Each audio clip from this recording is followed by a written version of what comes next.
ഒരു കുറെ കാലങ്ങളായിട്ട് എന്നെ അലട്ടിക്കൊണ്ടിരിക്കുന്ന ഒരു കാര്യം. മുഹമ്മദ് ബഷീർ, പെരുമണ്ണയാണ് വീട്.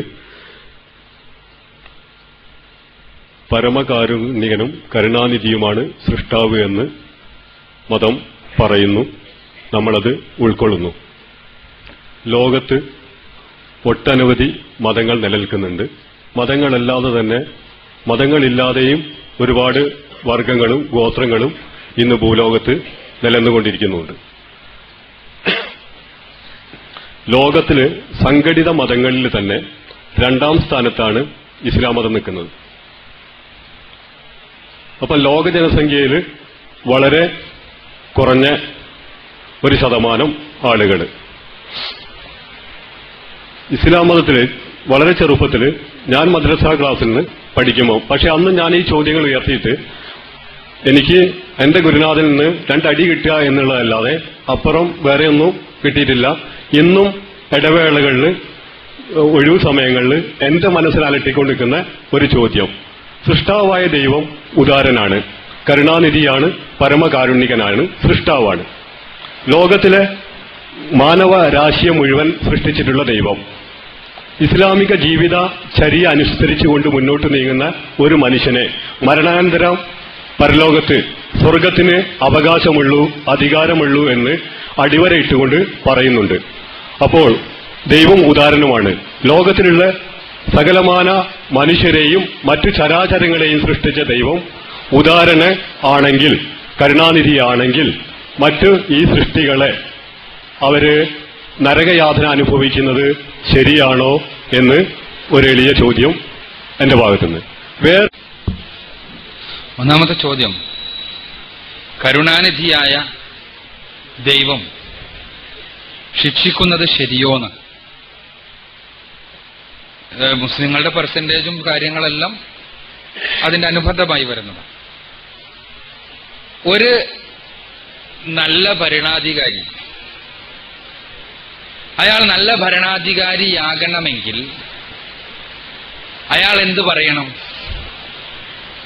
നമ്മുടെ അഭിപ്രായത്തിൽ അയാൾ പറയണം, നിങ്ങൾ ഇഷ്ടം പോലെ ജീവിച്ചോളൂ, ഞാൻ ഒന്നും ചെയ്യൂല, ഞാൻ കൈ കെട്ടി നിന്ന് നിങ്ങൾ എന്ത് ചെയ്യുന്നതും കേട്ടും കണ്ടും ഇരിക്കുന്നതാകുന്നു.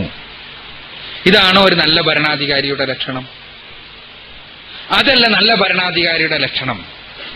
ഇതാ ഈ രാഷ്ട്രത്തിന് ഇത്രയും നിയമങ്ങളുണ്ട്, ആ നിയമങ്ങൾ അനുസരിക്കേണ്ടത് അനിവാര്യമാണ്, ആ നിയമങ്ങൾ അനുസരിക്കുന്ന ആളുകൾക്ക് ഒരു പ്രയാസവും ഉണ്ടാകില്ല, ഈ രാഷ്ട്രത്തിൽ എല്ലാ രീതിയിലുമുള്ള ആനുകൂല്യങ്ങൾ ഉണ്ടാകും, ആരെയും ഒരർത്ഥത്തിലും പീഡിപ്പിക്കുന്ന പ്രശ്നമില്ല. എന്നാൽ ഈ നിയമങ്ങൾ അനുസരിക്കാതെ മുന്നോട്ട് പോയാൽ അവർക്ക് നല്ല ശിക്ഷ ലഭിക്കും, ജയിലിൽ പോണ്ടി വരും, അതിനങ്ങൾ ശിക്ഷ ലഭിക്കും, മാതൃകാപരമായ ശിക്ഷ ലഭിക്കുമെന്ന് പറയുകയും അത് നടപ്പാക്കുകയും ചെയ്യുന്നയാളാണോ നല്ല ഭരണാധികാരി?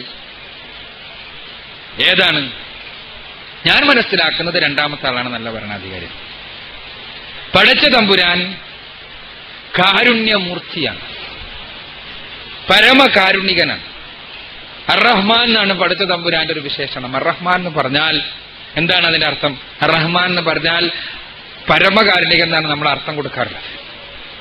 ആ പരമകാരുണികൻ എന്നുള്ളത് കേവലമായ പെട്ടെന്ന് പറയാൻ പറ്റുന്ന അർത്ഥം. റഹ്മാൻ എന്നുള്ള പദത്തിന്റെ അർത്ഥം അവന്റെ അസ്തിത്വത്തിൽ തന്നെ റഹ്മത്തിനെ നിയമമാക്കിയവൻ. അഥവാ കതബ റബ്ബുക്കും അലാ നഫ്സിഹി റഹ്മ, പരിശുദ്ധ ഖുർആൻ പറയുന്നത് അങ്ങനെയാണ്. നിന്റെ രക്ഷിതാവ് അവന്റെ നഫ്സിൽ തന്നെ, അവന്റെ അസ്തിത്വത്തിൽ തന്നെ റഹ്മത്തിനെ രേഖപ്പെടുത്തിയിരിക്കുന്നു. അഥവാ അവനിൽ നിന്ന് വരുന്നതെല്ലാം കാരുണ്യമാണ്. അവനിൽ നിന്ന് കാരുണ്യമല്ലാതെ വേറൊന്നും വരണില്ല. നമുക്ക് പനി ഉണ്ടാകുന്നത് അത് കാരുണ്യാണെന്നാ പറയണത്, നമുക്ക് അസുഖം ഉണ്ടാകുന്നത് കാരുണ്യാണെന്നാ പറയണത്. ഭൗതികമായി ഈ കാരുണ്യം ചിലപ്പോൾ നമുക്ക് കാരുണ്യമായി അനുഭവപ്പെടും, ചിലപ്പോൾ അത് കാരുണ്യമായി അനുഭവപ്പെട്ടോളണമെന്നില്ല. അപ്പൊ ഇന്നലെ വരെ നമ്മൾ തലവേദന എന്നാണ് എന്തായിരുന്നു വിചാരിച്ചിരുന്നത്. പലരും എന്റെ ചെറുപ്പത്തിലെല്ലാം ചില വകുപ്പ് കേട്ടിട്ടുണ്ട്, പലപ്പോഴും പടച്ചോൻ ഈ തലവേദന കൊണ്ട് എന്നെ നരകിക്കാനാ വിട്ടണെന്നാ തോന്നുന്നത്. ഈ പണ്ടാറം തലവേദന ഒന്ന് എടുത്തു കളഞ്ഞാൽ മതിയായിരുന്നു. തലവേദന എന്താണ്? ഇന്ന് നമുക്കറിയാം തലവേദന വലിയൊരു കാരുണ്യമാണെന്ന്. കാരണം എന്താ? തലക്കകത്ത് ഉണ്ടാകാൻ സാധ്യതയുള്ള പ്രശ്നങ്ങൾ ഉണ്ടാകുമ്പോൾ തലച്ചോറിന് പെട്ടെന്ന് അറിവ് കൊടുക്കുക എന്ന ദൗത്യം നിർവഹിക്കുന്ന ഒരു മെസ്സഞ്ചറാണ് തലവേദന എന്നുള്ള സത്യം.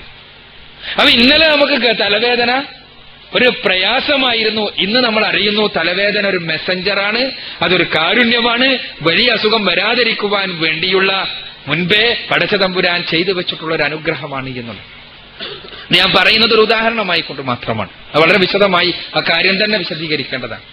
ഇവിടെ ഇതേപോലെ തന്നെ ഈ ഭൂമിയിലുള്ള പടച്ചതമ്പുരാന്റെ കാരുണ്യം, എല്ലാ കാര്യങ്ങളും പടച്ചവന്റെ കാരുണ്യത്തിന്റെ ഭാഗമാണ്. പടച്ചതമ്പുരാന്റെ കാരുണ്യത്തിന്റെ ഭാഗം തന്നെയാണ് അവന്റെ നീതി. നീതിമാനല്ലാത്ത ഒരാൾക്ക് കരുണാവാരിധിയാകാൻ കഴിയില്ല. പ്രത്യേകിച്ചും മനുഷ്യനെ പോലെയുള്ള ഒരു സൃഷ്ടി സമൂഹത്തെ പറഞ്ഞയച്ചത് കൊണ്ട് തന്നെ മറ്റ് ജീവജാലങ്ങൾ നിങ്ങൾ നോക്കൂ, ആ ജീവജാലങ്ങൾ എല്ലാം ഉണ്ട്. മനുഷ്യനല്ലാത്ത എത്രയെത്ര ജീവജാലങ്ങൾ.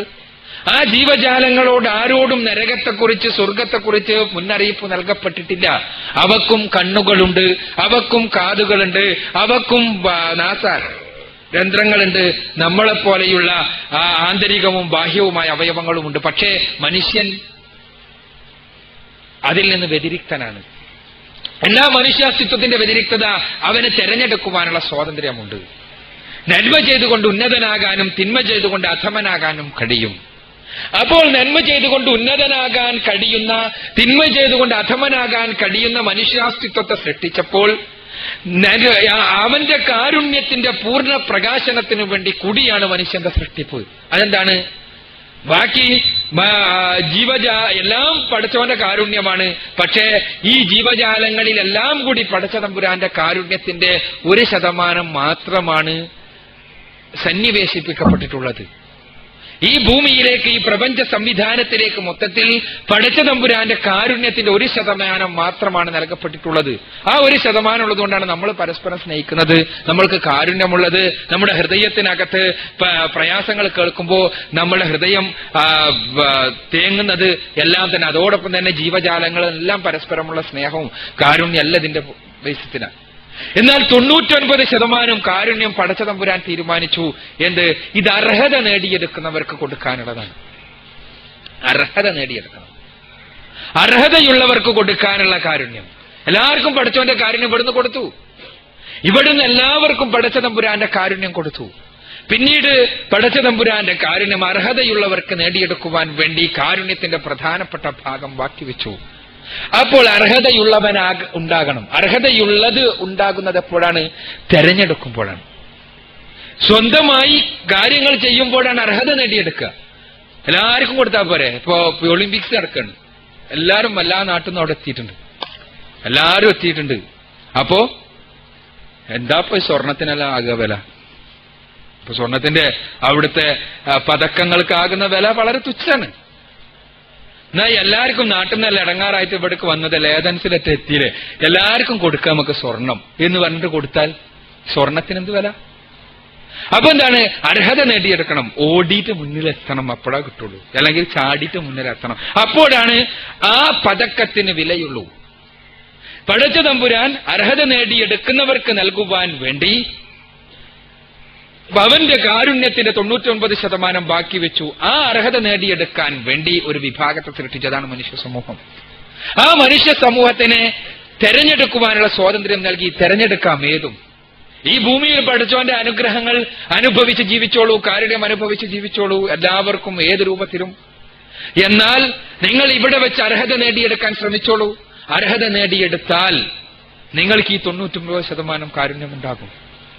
അല്ലെങ്കിലോ നിങ്ങൾക്ക് സ്വാഭാവികമായും നിങ്ങൾക്ക് വ്യതിരിക്തമായ അസ്തിത്വം നൽകുകയും നിങ്ങൾക്ക് ആവശ്യമായ സകല സംവിധാനങ്ങളും ഉണ്ടാക്കുകയും നിങ്ങൾക്ക് ആവശ്യമായ മാർഗദർശനം നൽകുകയും ചെയ്തിട്ടും നിങ്ങൾ അർഹത നേടിയെടുക്കുവാനോ ആ കാര്യം ശ്രദ്ധിക്കുവാനോ അതുമായി ബന്ധപ്പെട്ട ഏതെങ്കിലും കാര്യങ്ങൾ ശ്രദ്ധിക്കുവാനോ തയ്യാറാകാതെ ജീവിക്കുന്നവരാണോ എങ്കിൽ നിങ്ങൾക്ക് ഈ ജീവിതം നൽകിയതിന്റെ കൂടി പണിഷ്മെന്റ് ഉണ്ടാകും, അല്ലെങ്കിൽ അതിനുള്ള ശിക്ഷ കൂടി ഉണ്ടാകും. ഇത് പടച്ചവൻ പറഞ്ഞും ചെയ്തു. അതാണ് നമ്മൾ മനസ്സിലാക്കേണ്ടത്. പടച്ചവൻ വെറുതെ പിടിച്ച് ശിക്ഷിക്കല്ല, മറിച്ച് പടച്ചതമ്പുരാൻ ഈ കാര്യങ്ങൾ പറയാൻ വേണ്ടി പ്രവാചകന്മാരെ മുഴുവൻ പറഞ്ഞയച്ചു. പ്രവാചകന്മാരെ ലോകത്തിന്റെ വ്യത്യസ്തങ്ങളായ ഭാഗങ്ങളിലേക്ക് പറഞ്ഞയച്ചു. ആ പ്രവാചകന്മാരെ മുഴുവനും പഠിപ്പിച്ചു ഈ തത്വം. നിങ്ങൾ പഠിച്ചോ, മനസ്സിലാക്കിക്കോ. അതുകൊണ്ട് തന്നെ പടച്ചതമ്പുരാന്റെ നീതിയുടെ ഭാഗമാണത്. ആ നീതി കാരുണ്യത്തിന്റെ ഭാഗമായി കടന്നു വരുന്നതുമാണ്. പടച്ചതമ്പുരാൻ നീതിമാൻ അല്ലെങ്കിൽ പിന്നെ ആ കാരുണ്യത്തിന് ഒരർത്ഥവുമില്ല. ഞാനിവിടെ ഭരണാധികാരിയുടെ ഉദാഹരണം പറഞ്ഞത് അതിനു വേണ്ടിയാണ്. ഇനി നമ്മൾ മനസ്സിലാക്കേണ്ട ഒരു കാര്യം, നമ്മളിപ്പോ ഇങ്ങനെല്ലാം പറഞ്ഞ് നമ്മളുടെ ഇന്നത്തെ അവസ്ഥ വെച്ചുകൊണ്ട് നമ്മൾ ചിന്തിക്കണം. എന്ത് അങ്ങനെയല്ലേ നമ്മൾ മനുഷ്യന്മാർ തമ്മിലുള്ള ബന്ധത്തിന്റെ അടിസ്ഥാനത്തിലോ അല്ലെങ്കിൽ നമ്മളുടെ ബുദ്ധി വെച്ചുകൊണ്ട് നമ്മളുടെ ഒരു അനാലിസിസ് ആണിത്. ഒരു കാര്യം നമ്മൾ മനസ്സിലാക്കണം. പടച്ച തമ്പുരാൻ പരിശുദ്ധ ഖുർആനിൽ പറയുന്ന ഒരു പച്ചയായ സത്യമുണ്ട്. വലാ യുദ്ലമൂന നഖീറ, ഒരാളോടും ഒരു തരിമ്പ് പോലും പടച്ചവൻ അനീതി ചെയ്യൂല. ഒരു തരിമ്പ് പോലും പടച്ചവൻ അനീതി ചെയ്യൂല. അതുകൊണ്ട് തന്നെ പരലോകത്ത് ആരെങ്കിലും നരകത്തിലേക്ക് പോകുന്നുണ്ടെങ്കിൽ ആ നരകത്തിലേക്ക് പോകുന്ന ഓരോരുത്തരും തങ്ങൾക്ക് അർഹതപ്പെട്ടതാണ് നരകമെന്ന് സ്വയം സാക്ഷീകരിച്ചുകൊണ്ടല്ലാതെ നരകത്തിലേക്ക് പോകുന്ന അവസ്ഥ ഉണ്ടാകൂല. നമ്മൾ മനസ്സിലാക്കണത് സ്വയം തന്നെ അവർ ബോധ്യപ്പെടും. അതിനുവേണ്ടിയാണ് വിചാരണ. സ്വയം തന്നെ ബോധ്യപ്പെടും ഏത് ഞാൻ നരകത്തിലേക്ക് അർഹനാണ് എന്ന് സ്വയം ബോധ്യപ്പെട്ടുകൊണ്ടാണ് ഓരോരുത്തരും നരകത്തിലേക്ക് പോവുക. അതുകൊണ്ട് തന്നെ അവിടെ അനീതിയുടെയോ കാരുണ്യമില്ലായ്മയുടെയോ പ്രശ്നമില്ല. അതില്ല എങ്കിൽ പടച്ചതമ്പുരാന്റെ കാരുണ്യത്തിന് പൂർണ്ണതയില്ലതാനും. കാരണം എന്താണ്? ശിക്ഷയില്ലെങ്കിൽ ഞാൻ നേരത്തെ പറഞ്ഞതുപോലെ കാരുണ്യമില്ല. കാരുണ്യമുണ്ടാകണമെങ്കിൽ കാരുണ്യം പൂർണ്ണമാകണമെങ്കിൽ ആ എല്ലാ കാര്യങ്ങളും കഴിവുകളും നൽകിയിട്ടും അത് അനുസരിച്ച് ജീവിക്കാത്ത ആളുകൾക്ക് കൃത്യമായ ശിക്ഷയും അതിനുള്ള വിലക്കും ഉണ്ടായേ തീരൂ. ഭരണാധികാരിയുടെ ഉദാഹരണം പറഞ്ഞത് അതിനാണ്. ഒരിക്കലും തന്നെ മദ്രസയിൽ പഠിക്കുമ്പോ ഇത് പറഞ്ഞതുകൊണ്ട് അടി കിട്ടേണ്ട കാര്യമില്ല.